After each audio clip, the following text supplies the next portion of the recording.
নমস্কাৰ মৰমৰ ছাত্ৰ ছাত্ৰীসকল, আজি মই তোমালোকলৈ 10টা MCQ কুৱেশ্যন লৈ আহিছোঁ মেথছৰ ওপৰত। আৰু এই কুৱেশ্যনকেইটা প্ৰায়বিলাক চাকৰিমুখী পৰীক্ষাত আহি থকা দেখা যায়, গতিকে তোমালোকে স্কিপ নকৰাকৈ ভিডিঅ'টো শেষলৈ চাই যোৱা। প্ৰথম প্ৰশ্নটো লৈছোঁ মই 1 + 2 + 3 + 10+ৰ মান কিমান হ'ব? আৰু ইয়াত শুদ্ধ উত্তৰটো হ'ব বি।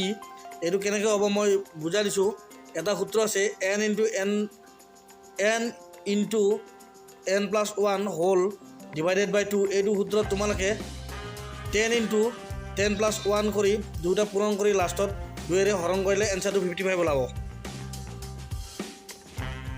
2 নম্বৰ কুৱেশ্যনটো দিয়া আছে তলৰ অপৰিমেয় সংখ্যাটো হ'ল। ইয়াত শুদ্ধ উত্তৰটো বি হ'ব, কাৰণ ৰুটটোৰ আমি বৰ্গমূল ল'ব নোৱাৰোঁ। ৰুট 4ৰ বৰ্গমূল 2 আৰু 5টো এটা গোটা সংখ্যা, 2টো এটা গোটা সংখ্যা বা স্বাভাৱিক সংখ্যা এইবিলাক। গতিকে ইয়াত মাত্ৰ ৰুটটোৰ আমি বৰ্গমূল ল'ব নোৱাৰোঁ, গতিকে এইটো অপৰিমেয় সংখ্যা হ'ব। 3 নম্বৰ কুৱেশ্যন, তলৰ কোনটো সংখ্যা মৌলিক? ইয়াত শুদ্ধ উত্তৰটো হ'ব চি। 373 সংখ্যাটো কোনো সংখ্যাৰে হৰণ কৰিব নোৱাৰি, মাত্ৰ একেৰে বা সেই সংখ্যাটোৰে হৰণ কৰিব পাৰি। সেইবাবে ইয়াৰ শুদ্ধ উত্তৰটো হ'ব 373। মানে মৌলিক সংখ্যাবিলাকৰ মাত্ৰ উৎপাদক দুটা থাকে, 1 আৰু সংখ্যাটো নিজেই।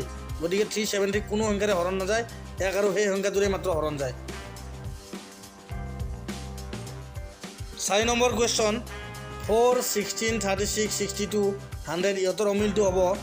ইয়াত শুদ্ধ উত্তৰটো 62 হ'ব, কাৰণ বাকীকেইটা হ'ল বৰ্গ সংখ্যা। 4 এটা বৰ্গ সংখ্যা, 16 বৰ্গ সংখ্যা, 36 এটা বৰ্গ সংখ্যা, 100 এটা বৰ্গ সংখ্যা।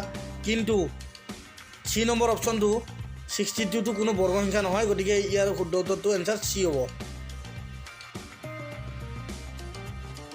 5 নম্বৰ কুৱেশ্যনটো দিয়া আছে 3, 3, 6, 18 এই শ্ৰেণীৰ পৰৱৰ্তী সংখ্যাটো হ'ব।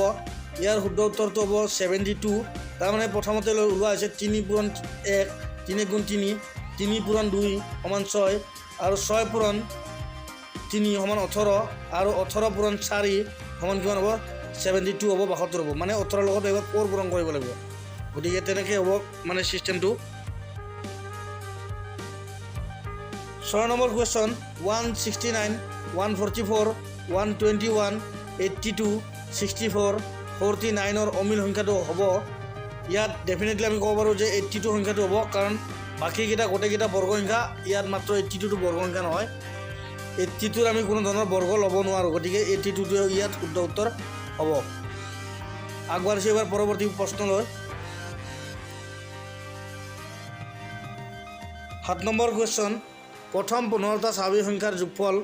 ইয়াত শুদ্ধ উত্তৰটো 120 হ'ব। কেনেকৈ হ'ব মই কৈ দিছোঁ যে এটা সূত্ৰ আছিলে n × n + 1 / 2। তাত nৰ মানটো 15 ধৰিব লাগিব।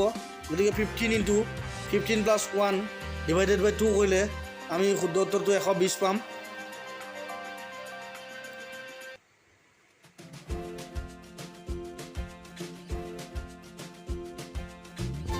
কুৱেশ্যন নম্বৰ 8, 1 কোটিত কিমান মিলিয়ন? ইয়াত মই 4টা অপশ্যন দিছোঁ।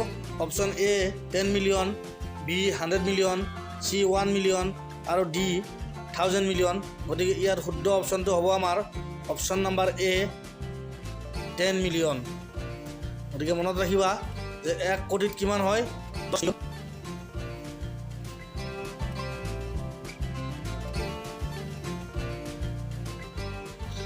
কুৱেশ্যন নম্বৰ 9, 1 মিলিয়নত কিমান লাখ? 4টা অপশ্যন দিয়া আছে। Option A 10 lakh, option B 20 lakh, option C 50 lakh, option D 100 lakh, আৰু উত্তৰটো হ'ব অপশ্যন এ 10 লাখ। কাৰণ আমি গম পাওঁ যে 10 লাখত 1 মিলিয়ন হয়। এইবাৰ আহিছোঁ আমাৰ এই ভিডিঅ'টোৰ অন্তিম কুৱেশ্যন, মানে শেষৰটো প্ৰশ্নলৈ। ইয়াত প্ৰথম 5টা পূৰ্ণ সংখ্যাৰ গড় উলিয়াব দিয়া হৈছে।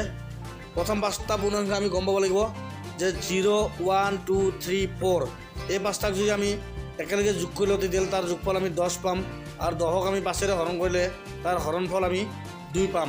গতিকে শুদ্ধ উত্তৰটো হ'ব অপশ্যন বি। গতিকে ভিডিঅ'টো আজিলৈ ইমানেই আছিল। যদি ভাল লাগিছে প্লিজ লাইক কৰিবা, শ্বেয়াৰ কৰিবা, আৰু যদি চেনেলটো ছাবস্ক্ৰাইব কৰা নাই প্লিজ ছাবস্ক্ৰাইব কৰি ল'বা। ধন্যবাদ। জয় অসম।